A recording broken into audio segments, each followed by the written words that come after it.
Vamos orar? Vamos agradecer ao Pai Eterno. Espírito Santo, nós te amamos, te honramos, porque tudo vem do Senhor e tudo volta para o Senhor.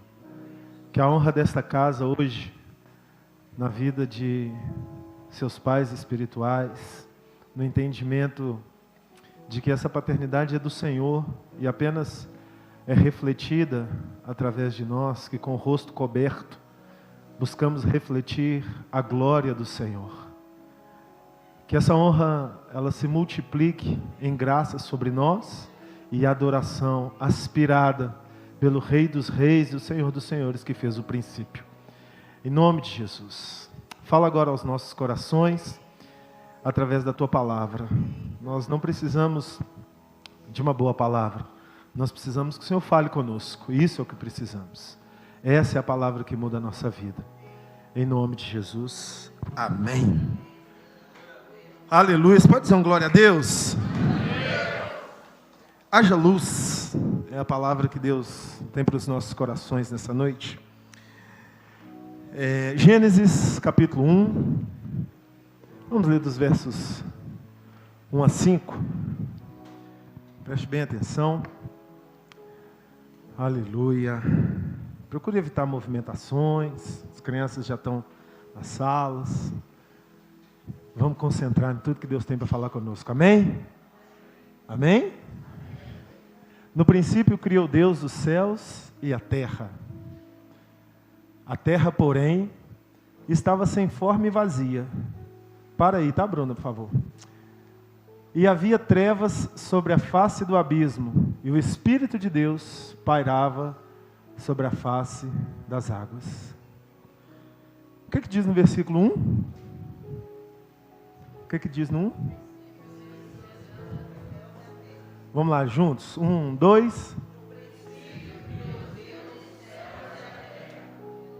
No princípio criou Deus os céus e a terra. E no versículo 2 continua dizendo: a terra, porém, estava sem forma e vazia. Olhando textualmente, parece que tem uma grande incoerência aqui. Pensa comigo. No princípio criou Deus os céus e a terra. A terra, porém. Porém é uma conjunção que traz o pressuposto de que algo aconteceu. Eu sou alto, porém lindo. Quantos concordam? Digam amém. Amém. Algo aconteceu antes. É uma conjunção. Só que a informação do versículo 1 é uma informação que Deus criou. Deus criou essa informação, porém estava sem forma e vazia. Olhando o texto, pura e simplesmente parece que Deus criou um buraco. Ó, vocês estão comigo? Não parece? Deus criou um negócio sem forma. Aí eu te pergunto, Deus faz alguma coisa sem forma? Deus faz alguma coisa vazia? Não. Tudo que Deus faz é perfeito, pleno, completo, cheio, transbordante, maravilhoso. Eu sou levado a entender que algo aconteceu aqui entre Gênesis, capítulo 1, versículo 1 e versículo 2. Porque o meu Deus não cria nada sem forma e vazio. Ele criou pleno. E algo aconteceu que ficou sem forma e vazio. E havia trevas sobre a face do abismo. Aí o versículo 3 diz assim: disse Deus, haja luz, e houve luz. Essa luz não é o sol. Sabe quando Deus vai criar o sol? Lá no versículo 16 de Gênesis. Criou um monte de coisa antes do sol. Biologicamente, os luzeiros, olha lá. O maior para governar o dia, o menor para governar a noite. Fez também as estrelas. Então ele está criando luz biológica. Lá na frente, muita coisa houve entre o versículo 3 até o versículo 16. Coloca o versículo 4, por gentileza. E viu Deus que a luz era boa e fez separação entre a luz e as trevas. Versículo 5. Chamou Deus a luz dia e as trevas noite, houve tarde e manhã o primeiro dia. Tudo isso sem sol e sem lua. Lá no 16 ele vai criar os luminares, o maior para governar o dia, que nós sabemos que é o sol. Então, existem algumas teses entre o versículo 1 e o versículo 2 de Gênesis. São teses, mas nós sabemos de uma realidade, que houve no céu uma rebeldia, onde Deus colocou para fora do céu, até então Lúcifer, depois disso, o acusador, Satanás. E essa situação da rebeldia de Lúcifer contra Deus, nos leva a entender uma realidade emocional. Quem é traído, sente o coração escurecer. É ou não é? Não sente o coração escurecer? E Deus foi traído por Lúcifer, segundo a descrição bíblica. Querubim ungido que andava no meio das pedras afogueadas, que tinha no seu corpo todo tipo de instrumento, tinha todo tipo de beleza, era dotado de um investimento muito grande do Criador. Esse figura quis ser igual a Deus. E aí a descrição bíblica nos mostra que ele manipulou, convenceu um terço dos anjos do céu a entrarem com ele nessa barca furada e se rebelarem contra Deus. Você acha que foi fácil para Deus colocar Lúcifer e um terço dos anjos do céu para fora dos céus? Deus não é uma máquina. Deus é uma pessoa dotada de sentimentos. E certamente não foi fácil para ele tomar essa atitude, diante da situação que ocorreu. Isso tudo cria um cenário na nossa percepção emocional, trevas nos sentimentos. E após a descrição de Gênesis 2, que havia trevas sobre a face do abismo, Deus disse, haja luz. O termo haja, de versículo 3 ali, o haja luz, vem do original hebraico, que é Bereshit. É diferente do termo lá do versículo 1, criou Deus os céus e a terra. Quando Deus cria os céus e a terra, o termo no hebraico é bará. É fazer a partir do nada, é fazer a partir do que não existe. Esse é o termo hebraico no versículo 1 de Gênesis. Quando Deus diz haja, Deus está criando também, não está? Haja luz, não está? O termo que Deus usa, o termo que o texto hebraico usa é Bereshit, criar a partir do que já existe. E o termo, quando Deus diz, disse Deus, o termo ali disse é davar, no hebraico, que significa palavra que tem o poder de fazer acontecer. Trazendo para um português mais claro, palavra que não fica na palavra, que materializa a expressão.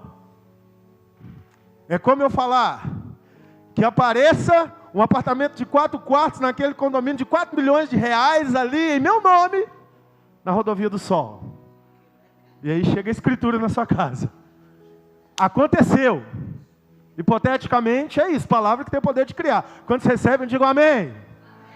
Você está recebendo mesmo, gente? Amém. Amém? Então Deus disse haja, e quando Deus disse é davar, palavra que cria. E o termo haja é bereshit, criar a partir do que já existe. Então Deus, quando está criando a luz, e que não é a luz do sol, Ele está criando a partir do que já existe. Vamos trazer para dentro? Deus está iluminando Ele mesmo com a sua própria luz interior. Porque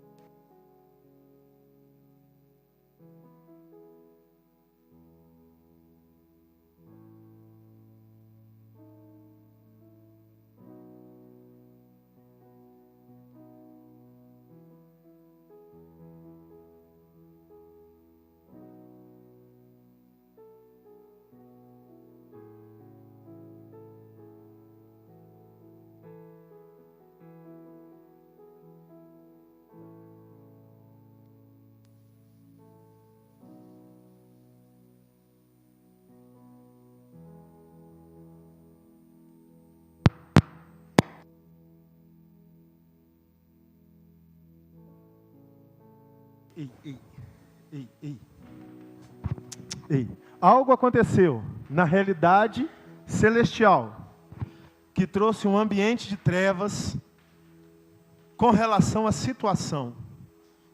Se foi isso que fez essa destruição no que Deus já tinha feito, nenhum teólogo pode afirmar, mas nós podemos conjecturar, imaginar sobre que a queda de Lúcifer é o que detonou a criação que Deus já tinha feito. Temos até aí, na história da humanidade, o entendimento científico do Big Bang. Quem já ouviu isso na escola? A grande explosão que deflagrou um processo bioquímico que criou o planeta. Bom, se essa grande explosão foi a queda de Lúcifer na Terra, ninguém pode afirmar, mas a gente pode imaginar que foi. Fechando esse parênteses, uma realidade ocorreu. Deus estava afrontado pela traição de seres muito importantes para Ele. Vamos trazer isso para a nossa realidade? Quantas vezes na nossa história nós entramos em processos de trevas? Porque somos traídos, porque somos roubados, porque somos afrontados, porque somos magoados, somos decepcionados e tantas coisas. Mas vamos aprender com a nossa maior referência? Davar, Deus disse, haja luz. Eu não consigo falar isso, manos. É muita intensidade de poder, porque quando a sua alma estiver em trevas, e não existir em você luz nenhuma, você tem no seu interior, Davar. A palavra criativa de Deus está aí. Declare, haja luz nas minhas emoções, haja luz na minha família, haja luz na minha história, haja luz no meu país, haja luz no meu ministério, haja luz na minha rua, haja luz no relacionamento com meu filho, com meu pai, com minha mãe, com meu pastor, com meu apóstolo, seja com quem for. Você pode sair das trevas pelo Davar que está dentro de você, pelo Bereshit, criar a partir de algo que já existe. Sabe o que já existia em Deus? Amor. E foi o amor de Deus que, como dito por Paulo, está derramado em nossos corações, a matéria-prima da luz que criou o universo. No princípio era o verbo estava com Deus, e o verbo era Deus. Evangelho de João, capítulo 1, versículo 1. Sem Ele, nada do que foi feito se fez. Pode colocar o 2, versículo 2. Ele estava no princípio com Deus, segue. Todas as coisas foram feitas por intermédio dele, e sem ele nada do que foi feito se fez. A vida estava nele, e a vida era a luz dos homens. É muito claro, essa luz é Jesus, essa luz é o amor. Foi essa luz que iluminou a tragédia de um buraco sem forma e vazia. E Deus fez o dia, e Deus fez a tarde, Deus fez a noite, foi fazendo. Aí lá na frente Ele falou, agora eu vou deixar uma luz biológica, chamada Sol, para iluminar o planeta. Mas antes do Sol iluminar o planeta, Jesus já estava acendendo a terra. Por isso que o diabo é um maluco, psicótico, neurado, porque ele vê Jesus em todos os 4 cantos da terra. Jesus já acendeu, Jesus já estava aí, Ele era a luz, e sem Ele nada do que foi feito se fez. E essa luz está dentro de você. Você não precisa viver em trevas, você não precisa viver naquele escuro existencial. Esse escuro é um investimento de Satanás para tentar te prender em pensamentos limitadores, quando você não encontra soluções, quando você se vê atado, limitado, impossibilitado. 2 Coríntios capítulo 4, versículos 3 a 6.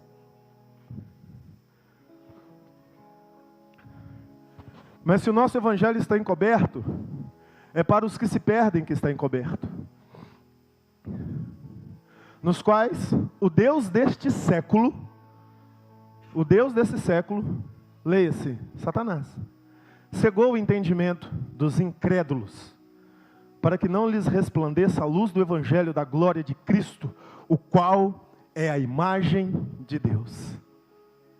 Porque não nos pregamos a nós mesmos, mas a Cristo Jesus como Senhor, e a nós mesmos como vossos servos, por amor de Jesus. Porque Deus que disse, das trevas resplandecerá a luz. Ele mesmo resplandeceu em nosso coração, para a iluminação do conhecimento da glória de Deus na face de Cristo. Das trevas resplandece a luz. É Satanás que quer cegar o entendimento, que quer atar, que quer amarrar, que quer te fazer olhar para baixo. A minha vida não vai dar certo, eu vou morrer, vai acabar, vai dar tudo errado. É em trevas, em densas trevas interiores, que as pessoas sobem na terceira ponte e se suicidam. Eu tive uma experiência radical uma vez com isso. Conheci um jovem aqui em Vila Velha, inteligente, bonito. A minha beleza é uma satiridade para flexibilizar o psicológico. A beleza daquele menino era real. O cara era um desfile. Meu amigo, humilde. Crise com a namorada. Tomou 30 comprimidos de Dramin. Fumou maconha. Não era viciado. Ficou maluco. Pegou o carro, subiu a ponte e pulou. Foi embora. Quando eu recebi a notícia, eu não acreditei. Falei, como ele fez isso? Tanta luz na vida. Trabalhava, tinha saúde, mãe que amava, pai que amava, tinha tudo para dar certo. E eu ainda tive que ir fazer aquele culto fúnebre. Só a misericórdia de Deus. Essa é a realidade, queridos, do ser humano sem Jesus. Trevas aqui dentro, que faz perder a vontade de viver. Dentro do meu e do seu psicológico existem duas forças que se contrapõem. Uma chamada libido e outra chamada thanatos. Libido é vontade de viver, luz interior, psicologicamente falando. Thanatos é vontade de morrer, trevas interior. E quando o thanatos derruba o libido no interior do ser humano, o ser humano entende que a morte é a solução para ele. Então ela passa a ser mais interessante do que a vida. Por isso que quando a pessoa decide mesmo, impulsionado por essa força psicológica terrível, que é maximizada pelos demônios, é só uma questão de oportunidade até que a pessoa consiga. Porque quem muito discursa não comete o suicídio, mas o calado, introspecto e escondido no canto escuro, ele faz sem que ninguém perceba. É terrível. É a vontade da morte. A vontade que Satanás quer colocar no interior de todo ser humano. É a vontade que foi o apagão da luz interior que já está aí dentro. Então, não importa a situação que você esteja vivendo, Davar, diga, haja luz aqui dentro de mim. Na presença do Senhor, até a tristeza salta de alegria. Ei, é uma luz que ilumina as trevas do seu interior. Você precisa se apoderar disso. Você não pode ser um toco arrastado na enxurrada da vida. Você não pode ser uma pedra rolada. Você precisa ser alguém que se firmou num solo firme, como um cedro do Líbano, como uma palmeira que floresce no deserto, como uma árvore que pega água das águas profundas e frutifica. Diga, haja luz na minha vida, haja luz na minha família. Não seja enganado por aquele mentiroso que quer cegar o entendimento do Evangelho no seu interior. Não use desculpas e justificativas para se acuar nos rincões, nos cantões da vida, para se entorpecer de medicamentos tranquilizantes ou até mesmo de chocolates e refrigerantes, para extravasar a tristeza que está no seu interior. Não se esconda dos seus problemas, olhe eles de frente com a certeza de que maior é o que está em você do que o que está no mundo. Vença a morte pelo poder da vida. Sabe o que enxerga em você? Não são os seus olhos, não é o seu globo ocular. O que enxerga em você é o seu cérebro. Mateus capítulo 6, versículos 22 e 23. São os olhos a lâmpada do corpo. Se os teus olhos forem bons, todo o seu corpo será iluminado. Se porém os teus olhos forem maus, todo o seu corpo estará em trevas. Portanto, caso a luz que em ti há sejam trevas, que grandes trevas serão. Nenhuma dessas lâmpadas acesas aqui tem energia. Elas captam a energia de algum lugar e iluminam. Assim são os olhos.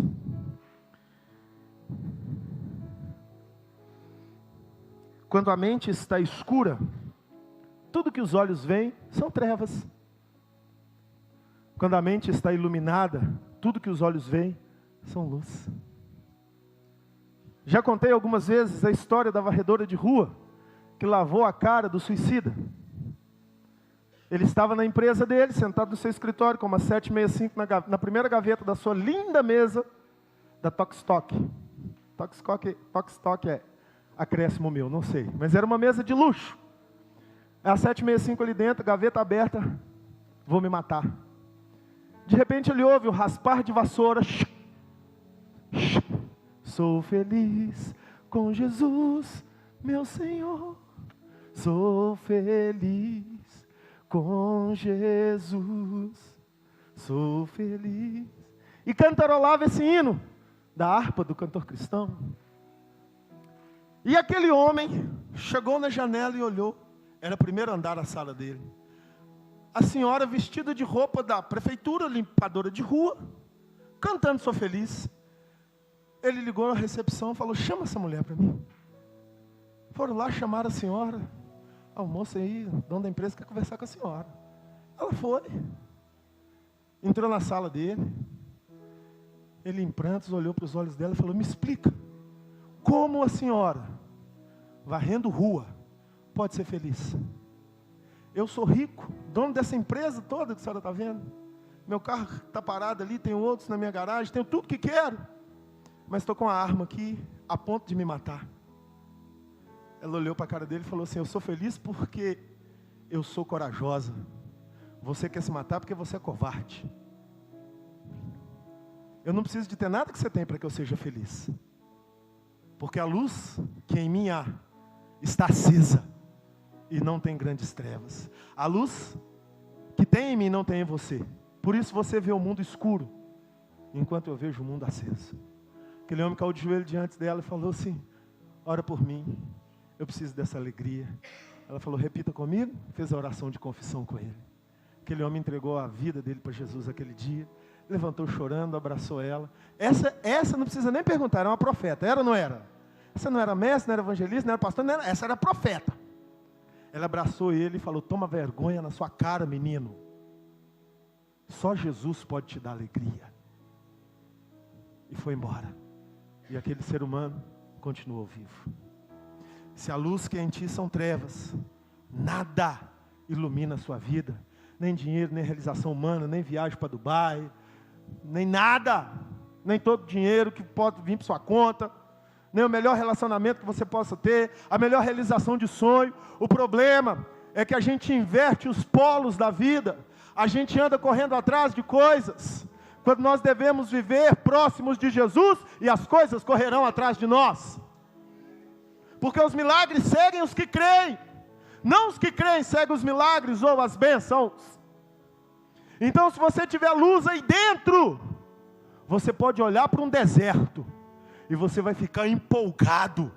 Eu vou fazer desse deserto um manancial. Foi com luz dentro dele que Davi teve uma percepção ao contrário dos 400.000 soldados de Israel no vale de Elau. quando estavam sendo afrontados pelos gigantes filisteus. Todos olhavam para Golias com trevas aqui dentro. Ele é grande demais, vai nos esmagar. Aí chega Davizinho. Quando ele olha, a pergunta que ele faz: quem é esse incircunciso filisteu que ousa afrontar os exércitos do Deus vivo? Dentro de Davi ele estava dizendo assim: ele é grande demais, é impossível de errar. Você quer um alvo mais fácil do que esse? E ele estava tão cheio de luz, que quando Saul colocou a armadura nele, ele tirou a armadura toda e falou: Saul, isso está me atrapalhando. Eu preciso só de pedras para minha funda. Foi ao ribeiro, pegou quantas pedras? Quantas pedras? 5. Não sei se é ironia da história ou se foi uma realidade, mas é pelo menos curioso. Quando você estuda a história dos filisteus, você descobre que na cidade de Gate, capital da Filisteia, tinha uma família de gigantes, a última, descendente dos Enaquins, e que tinha 5 irmãos, Golias mais 4. O rei filisteu estava economizando, igual o time do Galo quando coloca os titulares no banco. Mas não, vou só com as reservas, porque nós estamos arrebentando, só com as reservas. Ele deixou os 4 guardados, usou só um gigante. Vai botar medo neles todos. Mas Davizinho era um cara inteligente, ele conhecia, ele vivia nos pastos, trocava ideia com todo mundo. Ele sabia que Golias tinha mais 4 irmãos. Quantas pedras ele pegou no riacho? Eu não sei se é por isso, mas eu posso pelo menos conjecturar. Eu derrubo Golias, e se vier os irmãos comprar o boi, eu derrubo um por um, uma pedra para cada um. Não estou criando a doutrina, estou conjecturando aqui, viajando na maionese. Mas eu sei que Davi estava cheio de fé. Sabe que fé é essa? É a mesma fé que precisa estar aí dentro do seu coração, para acreditar que Deus é competente para restaurar a sua família, para acreditar que Deus é competente para curar essa enfermidade que tira a sua paz, para acreditar que Deus é competente para restaurar o seu casamento, para acreditar que Deus é competente para restaurar o seu relacionamento com seu pai, com sua mãe, para acreditar que Deus é competente para abrir a porta de emprego que você precisa, para acreditar que amanhã a sua despensa não vai estar vazia, porque Ele é competente para encher. Se você recebe essa palavra, aplauda o Rei dos Reis. Ele é competente. Ele é competente. Coloca luz nesse cérebro, que os seus olhos vão captar essa energia e vão enxergar o mundo com luz. O depressivo vê o mundo cinza. O empolgado vê cores até onde não tem. Aí você pega a pessoa empolgada, entusiasta, cheia de vida. O que você fala? Rapaz, está viajando na maionese, isso é impossível. Foi um empolgado que fez o primeiro carro, Henry Ford. Foi um empolgado que acreditou que um monte de lata poderia voar, 14 bis. Foi um empolgado que criou o submarino, uma máquina pode andar no fundo do mar e as pessoas podem respirar lá dentro. Foi um empolgado que entrou num ônibus espacial, impulsionado por um foguete, falou: vou chegar na lua, meu. São os empolgados que mudam histórias. É só você achar a empolgação correta. E a sua empolgação chama-se Jesus Cristo de Nazaré. Não se contente com pouco, não se conforme com a miséria em qualquer área da sua vida. Jesus não te chamou para ter uma vida medíocre. Jesus não te chamou para ter uma vida mais ou menos. Jesus te chamou para ser cabeça e não cauda, para ser mais que vencedor. Isso não tem a ver com coisas materiais, isso tem a ver com a essência existencial que dita sobre a matéria, a alegria da vida. Traduzindo em miúdos, se você come picanha, ovo frito, o paladar da sua boca está cheio de boas expectativas, porque Ele tem cuidado de nós. Levante sua cabeça. Quando a mente está cheia de luz, tudo que ela vê é aceso. Colossenses capítulo 3, versículos 1 e 2. É o endereço da nossa usina hidrelétrica espiritual. Portanto, se fostes ressuscitados juntamente com Cristo, buscai as coisas lá do alto, onde Cristo vive, assentado à direita de Deus. Pensai nas coisas lá do alto, e não nas que são aqui da terra, porque morrestes, e a vossa vida está oculta, juntamente com Cristo em Deus. Essa é uma das maiores essências e fundamentos do nosso nome como igreja. 7. Configuração. Não é ideia minha, é ideia da palavra. Venha o teu reino, seja feita a sua vontade aqui na terra, como é no céu. Pensai nas coisas que são do céu. Diante da ameaça de morte, eu penso que no céu tem libertação e tem cura. Diante da tragédia, da depressão, da crise, do pecado, do problema, eu penso que no céu não tem nada disso. Então eu ressuscitei com Cristo. Eu vivo pelas coisas do alto. Quantas vezes na minha vida foi pensando nas coisas do alto que eu consegui sobreviver às 24 horas ou aos 84.600 segundos do dia? Quantas vezes? Quantas vezes? Indo para os hospitais, sem saber qual seria a notícia. Capotando com o carro, sem saber como ia parar. Sem dinheiro para pagar as contas do mês. Com perdas, tragédias, angústias, tristezas, humilhações, desmerecimentos, confrontas. Quantas vezes? Quantas vezes? Eu não colocava minha mente nas coisas dessa terra, porque se eu colocasse eu teria morrido. Eu colocava nas coisas do alto. Desafiado a fazer o que eu não tinha competência, capacidade, currículo, que know-how, mas que eu precisava fazer. Eu levava minha mente para o alto. Eu me lembro que teve uma vez, eu estava na cidade de Guarujá, em São Paulo. Era virada de estação. Do verão para a primavera, eu acho. Depois do verão é primavera? É que vem depois do verão. E aí eu estava lá, o mar estava bagunçado. E estávamos na praia, eu, a Dani, minha cunhada Rosa, meu sobrinho Lucas. E aí eu fui nadar. Aí entrei no mar. E eu tinha falado com meu sobrinho, ele era pequenininho, hoje é um. Estava lá no churrasco com a gente. Vocês lembram dele? Meu sobrinho, aquele homenzão bonito. Ele era pequenininho, magrinho. Eu tinha falado com ele, fica aqui, não vem atrás de mim. E fui. E aí, o mar está me puxando, o mar está me puxando. E eu já não conseguia mais voltar. Sabe quando você se vê? Acabou. Cada abraçada que eu dava, eu ia 500 metros para dentro do mar, e eu já estava numa distância. E quando eu estou no ápice do meu desespero, eu escuto, tio! Quando eu olho, o Lucas vindo na onda.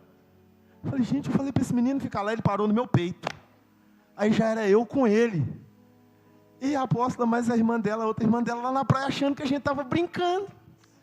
E eu vendo minha vozinha lá na greta, vem meu neto. Eu estava desesperado. A avó, a bisavó, a tataravó, todo mundo. E aí eu levei minha mente e pensei nas coisas do alto, falei, Deus, põe a tua mão e me tira daqui, eu não tenho mais o que fazer. Eu já não aguentava ficar com a cabeça fora d'água. Eu já estava com o corpo todo cheio de cãibra. E segurando ele. De repente eu escuto, moço, calma. E uma prancha de surf vindo na minha direção. Por isso que eu amo surfistas. Foi o surfista que salvou a minha vida. Moço, calma. Porque ele já sabe que o desesperado na água agarra, desespera. Põe o menino na prancha. Ele de longe jogou, ficou na água. Põe o menino na prancha. Eu pus o menino na prancha. Segura, segura, segura. Aí falou o nome do negócio lá que eu não sei mais. Prende no seu braço. Eu prendi. Você consegue subir na prancha? Eu falei, não. Ele falou, então segura. Aí eu segurei. Ele veio bem devagarzinho, se virou na água, colocou o pé no meu popozão e vap! No lateral, assim, e deu a primeira empurrada. Aí eu fui para frente, ele veio de novo, vapo, e foi me empurrando, e vapo, e eu fui saindo da água. Gente, eu senti a mão de Deus em cada empurrada que aquele surfista me dava. E foi me empurrando, cara, esperto. esperto em salvamento de vidas. E aí, quando eu chego na areia, quase morrendo, a Dani: ei, moço, você é folgado e pegou a prancha do menino. Falei: não fala nada comigo agora não. Deitei na areia. É engraçado. Na hora não foi não. Eu vi o que é você levar sua mente para Deus. Você já deve ter passado alguma situação que você sentiu a morte batendo aqui, ó. Às vezes não a morte física, mas em tantas áreas da sua vida. Davar, diga: Bereshit, haja luz. Leva sua mente para o céu, querido. No meio do seu horário de trabalho, quando a pressão estiver nas suas costas, no meio da briga, quando as panelas estiverem voando dentro de casa, afasta-te da panela e leva sua mente para Deus. É desse jeito. Quando seu filho te afrontar, te desrespeitar, quantas crises a gente vive. Quando você tiver com vontade de morrer, minha vida não vale mais a pena. Não deixa as trevas tomarem conta. Que a luz que é em você seja luz, e quão grande será a luz da sua vida. Eu quero concluir essa mensagem contando a história de um leão. Um rei chamado Leão. 1 Pedro 2,9, não precisa colocar, pode colocar a imagem. Diz que nós somos sacerdócio real. Repita comigo: sacerdócio real, nação santa, povo de propriedade exclusiva, chamados para manifestar as grandezas daquele que vos tirou das trevas para a sua maravilhosa luz. Você é filho de rei. Coloca aí, fazendo favor. Deixa o áudio aberto. O Simba viu o pai dele morrendo numa debandada, caindo do precipício. E aí o Scar, maligno, veio e falou com ele: a culpa é sua, foge. Nesse momento, um leão indefeso fugiu sem saber para onde ia. Cheio de trevas na alma, sou culpado da morte do meu pai. Lá na savana ele vê um porco e um suricato, Timão e Pumba. Esse cara é um leão, ele vai comer a gente. Vamos convencer ele que ele não é um leão. Hakuna Matata. E aí o leão começa a comer verme. E começa a viver irresponsavelmente. Vai crescendo. Um dia ele encontra com um macaco que tem um pau na mão, parece mais um pastor, nem um pai espiritual. Fala com ele: eu te conheço, você é filho do Mufasa, você é Simba. Tem um reino te esperando. Ele diz: não, isso é coisa do passado. E o macaco dá uma paulada na cabeça dele. Com aquela palavra, ele fica confuso. E ele sai meio preterido. De repente, ele libera o rugido, para deixar o áudio aberto. A savana toda descobre: um leão se manifestou. O cara descobriu quem ele é. E aí ele começa a andar com uma nova perspectiva. Ele vai beber água no riacho. Ele olha o reflexo, ele vê a imagem de quem? Do Pai. Sabe por quê? Eu e você precisamos refletir a imagem do Pai Celestial. E quando a gente descobre que nós somos filhos do Pai, a gente descobre a nossa verdadeira identidade. A paternidade espiritual sempre vai nos mostrar o verdadeiro Pai. E aí ele começa a viver com uma nova expectativa e perspectiva de vida. Ele encontra até a antiga namoradinha, né? E ele atravessa o deserto de problemas. E chega no reino e vê que o reino dele está entregue. Mas ele descobre que ele pode reconstruir aquela história. Porque afinal, ele é o descendente do trono. Você sabe quem você é? Você é filho de Deus. Você foi chamado para governar. Sacerdócio real, nação santa. E aqueles que um dia disseram para você: você não é nada, você tem que comer vermes. Eles vão ter que entender que é melhor eles estarem juntos com você na sua fé, porque a luz chegou no seu coração e nada mais vai te enganar. Você tem luz, você é filho de rei. Libera o rugido! Grite contra os problemas, segura Isaac. Grite contra os problemas, subra na sua pedra sacerdotal. Sacerdócio real, nação santa, propriedade exclusiva de Deus. Você vai construir um legado. Você vai deixar uma descendência. Você vai deixar uma geração. A sua história não acaba assim. Os seus filhos não sofrerão o que você sofreu, porque você achou a luz. E vão te perguntar: eu sou Simba, filho de Mufasa. E você nunca mais vai duvidar quem você é. Eu sou Ronei, filho de Deus. Você é você, filho de Deus. Se coloque de pé. Rabá serianda labá xerianda labá.